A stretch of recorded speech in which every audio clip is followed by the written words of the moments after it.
جب انسان کے دائیں کان کا حصہ پھڑکے تو اسے سمجھ جانا چاہیے کہ اس کے ساتھ کچھ ایسا ہونے والا ہے، مگر کچھ لوگ اسے لقوہ یا فالج یا بیماری سمجھ بیٹھتے ہیں، مگر ایسا نہیں ہے۔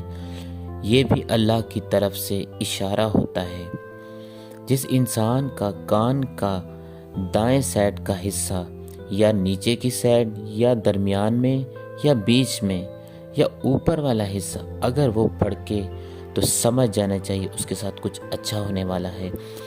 اگر کسی انسان کا دائیں کان کا حصہ پھڑکے تو اس انسان کو نعمت اور دولت ہاتھ لگے گی، اور اگر وہ شخص اپنی بیوی رکھتا ہو گھر میں، اگر وہ شادی شدہ ہو تو اس کے گھر میں بیٹا پیدا ہوگا۔ بس اگر آپ لوگوں کو میری یہ ویڈیو اچھی لگی ہو تو اسے لائک اور شیئر ضرور کیجیے گا۔ اگر آپ لوگ میرے چینل پر نیو ہیں تو چینل کو سبسکرائب لازمی کر دیجیے گا اور بیل کے نوٹیفیکیشن کو آن کر لیجیے گا تاکہ اسی طرح کی ویڈیو آپ کو ملتی رہے۔ تو ملتے ہیں نیکسٹ ویڈیو کے ساتھ، دعا میں یاد رکھیے گا۔ اللہ حافظ۔